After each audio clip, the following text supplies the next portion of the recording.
Hello, family. Welcome back. I hope you guys are doing great. I know that it's been a while since we've come back and shared some of our findings that we have come across as we work to look back at history and see what's really going on compared to what people like me were taught in school when it comes to key aspects of creation, with one of those being the shape of what we live on. And from what I recall, Christopher Columbus was one of the first influential figures in my mind to hide the truth about the biblical earth, because the lie was thrown in there that he was battling people who were afraid of an edge. There was images in our books that matched something similar to this concept, and Christopher Columbus was this warrior who set out to prove them all wrong many years before gravity was invented, because of course gravity wasn't invented until that beloved year of 1666 when a lot of things were happening. And so gravity not even being invented yet, but this guy wasn't afraid of falling off the bottom of the ball or the side of the ball. He was going out there to prove that it wasn't a flat world with an edge. That's the way I was presented this information. And I was also told that circumnavigation was the final nail in the coffin that proved once and for all that we live on a ball of water and land. And so brace yourselves. There's going to be a lot of false teachings out there that we have to expose to correct this. But the most important thing to understand is why they would lie about this, because it's a big deal. They didn't just accidentally lie because someone misunderstood a historic event and then they passed it on. They created these lies for a reason. And it has everything to do with that spirit of the Antichrist that we're warned about in 1st and 2nd John here, where it tells us exactly what's at work, these powers of darkness, what their goal is. And we're told that there were many back then, antichrists. It's plural, not always singular. Sometimes it is singular, but you see it here in the plural form. And it goes on to tell us the goal of these powers of darkness, and it's to deny that Yahusha is the Messiah or the Christ, as it says here. And they also deny the Father and the Son. There's many ways to do that. And hiding creation is just one of many ways. There's many other tactics out there. And so that spirit that it talks about, that spirit of the Antichrist, there is a spiritual aspect. And that's why I believe we receive so much anger when we're talking about an immovable world. You would think that there would be no reason for anger, but there is a spirit attached to the lies, or so it seems, when I'm dealing with people who are under the influence of these lies, or any lie out there that goes against our Father and His beloved Son. And so the spirit of the Antichrist at work is why they would hide the truth of creation. And so this leads us to why it's so important to put out there that notion of an edge, because that notion of an edge is not in the Bible. There is a firmament, and that is what they wanted to hide. Because if you can hide that firmament, you can hide the biblical creation model quite well and just say, well, it's a globe, there's no edge, no one's fallen off the edge. But that firmament is what they believed in. And we're going to see documentation of that aspect. There was no one back then that I could find that was afraid of falling off the edge. And even modern day sources will tell you that. And so, on my quest to find any documentation of someone talking about the edge and falling off of it, Wikipedia and, of course, other resources tell us that they didn't believe in the edge now. They say instead, all of the educated people just believed in the globe. And they say that this is according to, of course, this historian, Jeffrey Burton Russell. And he says no educated person in the history of Western civilization from the 3rd century BC onward believed the earth was flat. And so this guy making that claim, who is he? Well, I started looking him up, and he passed away not that long ago. But his books that he has written is what really caught my eye, because look at him.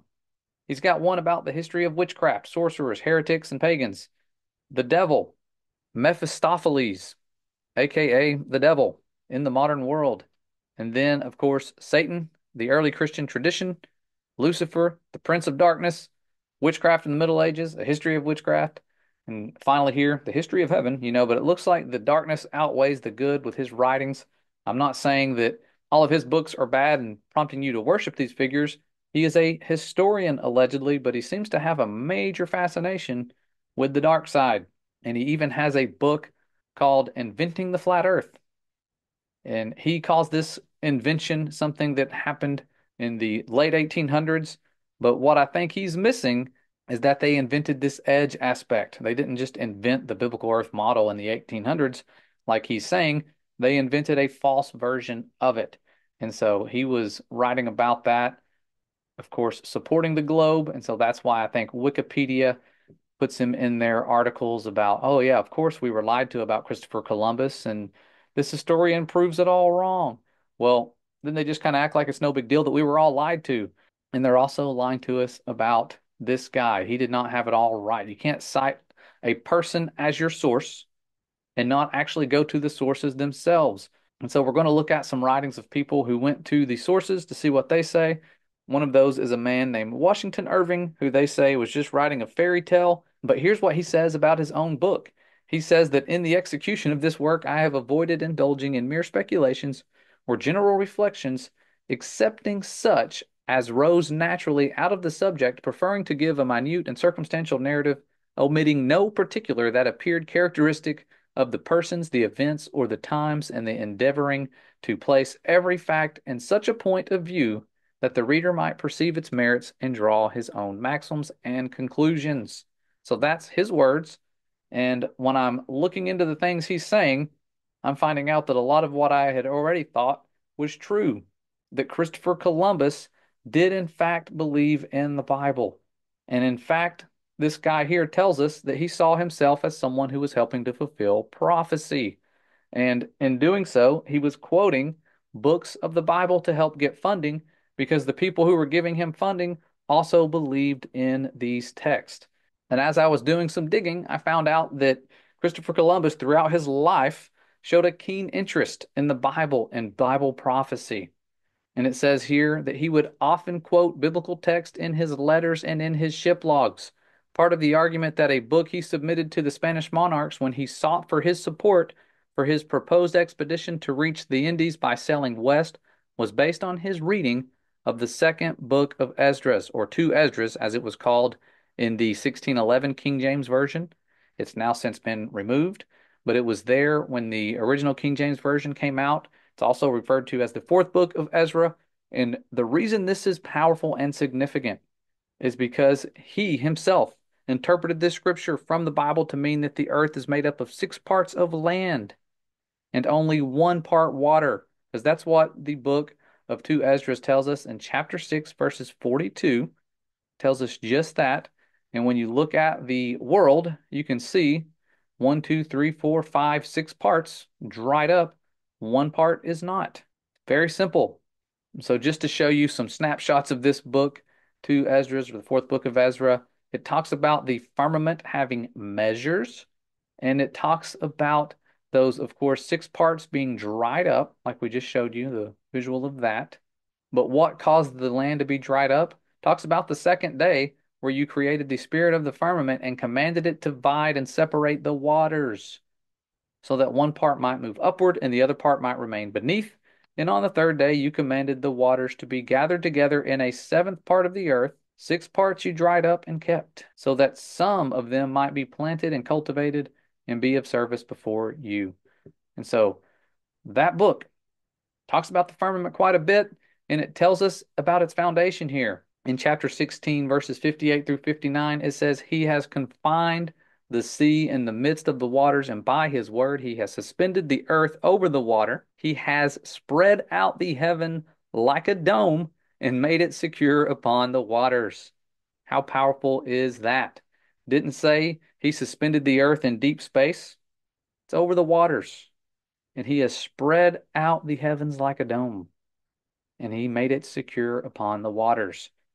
And Christopher Columbus is quoting this book to get funding. So the people he's quoting it to know the book, and they know there's no edge you're going to fall off of. And that's what that Washington Irving guy tells us, the one who said his works were not a work of fiction, essentially. So I want to show you a snapshot into the belief, according to this author, where he says that St. Paul also in his epistle to the Hebrews, compares the heavens to a tabernacle or tent spread over the earth. They're thinking about the firmament. Hence, the casuists maintain that the earth must be flat like the bottom of the tent, not a disk floating in space. And it says others admitted the globular form.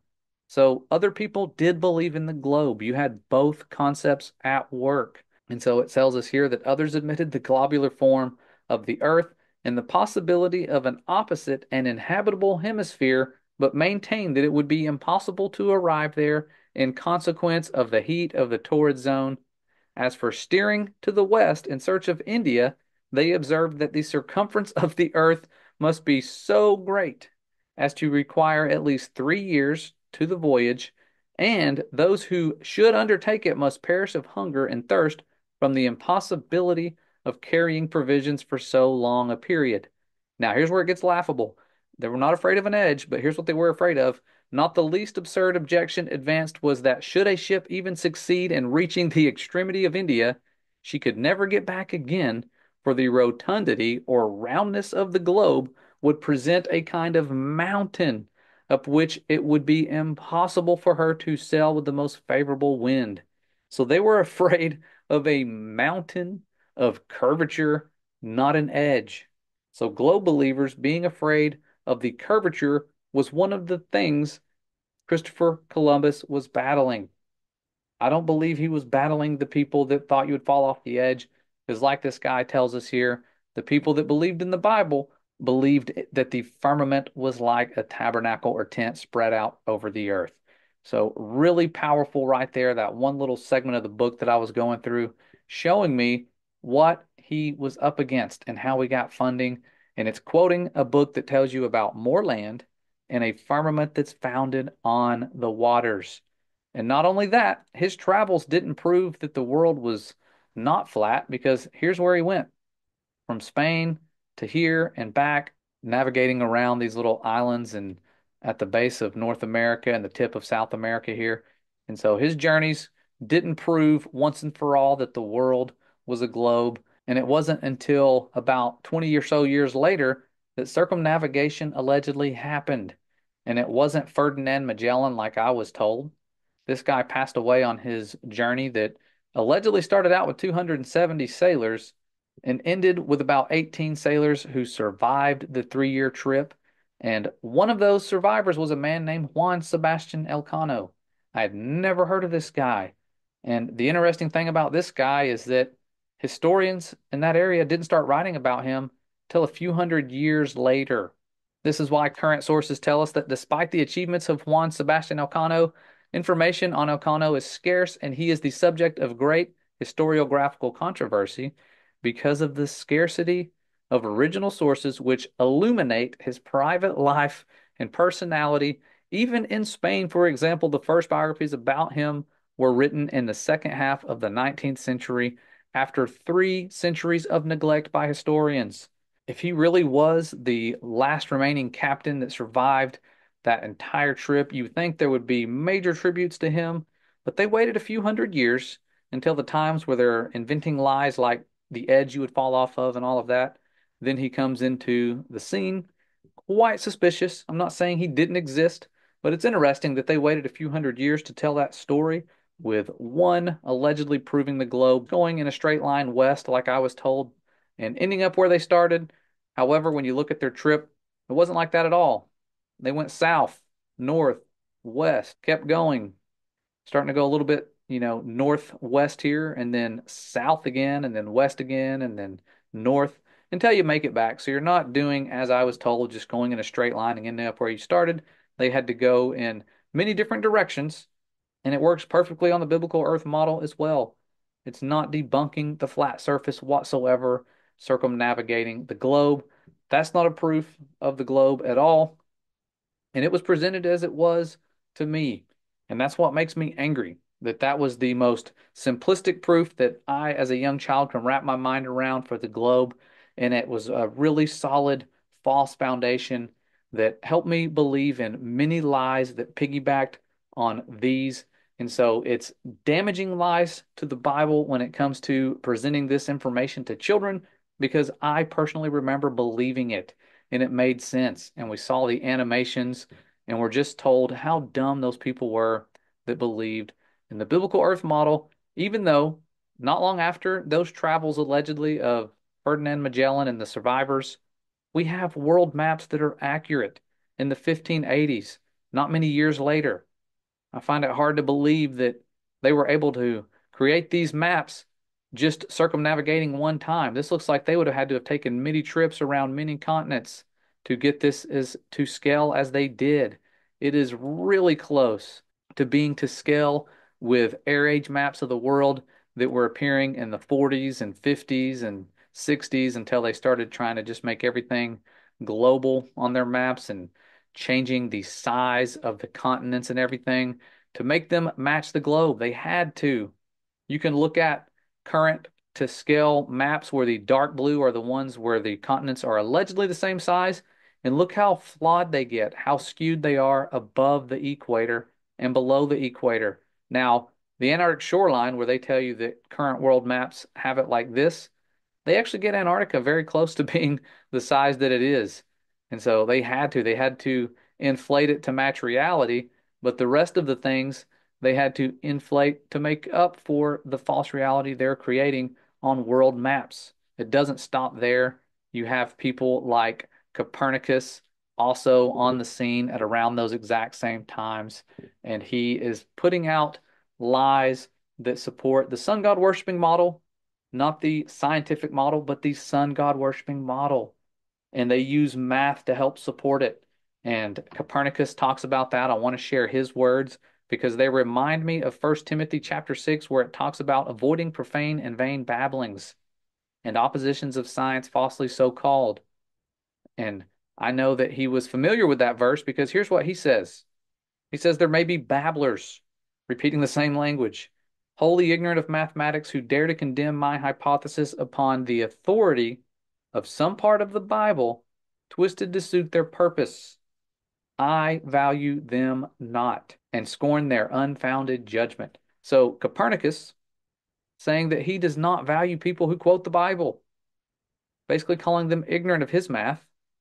And what makes his math not ignorant? He's the one saying that we're on a surface that feels like it's not moving, but it is around the sun before anyone even knew how far away it was. He was throwing out numbers, making stuff up, trying to support the sun god that he served, the one that he named his new version of creation after. That's why it's called the heliocentric model, which means it's centered around Helios, a sun god, not the sun. And we see that aspect when he says, finally, we, who's the we he's talking about here? Probably the unclean spirits, shall place the sun himself, not the sun itself, but the sun himself at the center of the universe. And that's why we see other sun god worshippers creating books that sound like they have the same author. People like Eratosthenes, who I was told used sticks and shadows when in reality he used obelisks and shadows, sun god worshiping monuments to help create a model for the god that he served. And he served Zeus. He was a Zeus worshiper. Surprise, surprise. And so you have this Zeus worshiper writing a book called On the Measurements of the Earth. And of course, his writings have been lost about his world famous experiments. But Copernicus came along many years later and he wrote a book called On the Revolutions of the Heavenly Spheres. And of course, these notions were needed to help have something that goes completely against the Bible supported, and it has to do with evolution. And that's why we have Darwin here writing a book with a very similar title, On the Origin of the Species. It's like they all hired the same title creators to make their books, and these lies depend on each other. You can't have dinosaurs going extinct and devolving into birds and all the nonsense going on without an explosion being the creator. And so the sinister spirit of the Antichrist lies at work, denying the Father and the Son. That's the purpose of those lies. And it's why the world now gives these people the title Father for whatever lie they've created. The father of the sun god theory, the father of the no creator theory, evolution, the father of the Big Bang, the founding fathers, all of these people called Father. And when you look back at what our Messiah told us to do, he said not to call anyone on earth Father. because you have one Father, and He is in heaven. Nor are you to let yourselves be called leaders because you have one leader, and He is the Messiah. The greatest among you must be your servant. For whoever promotes himself will be humbled, and whoever humbles himself will be promoted.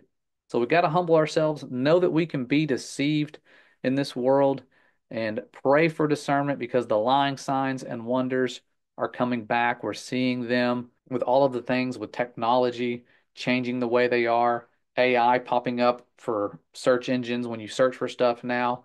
Information is being controlled in ways we've never seen before, but it's also available in ways we've never seen before.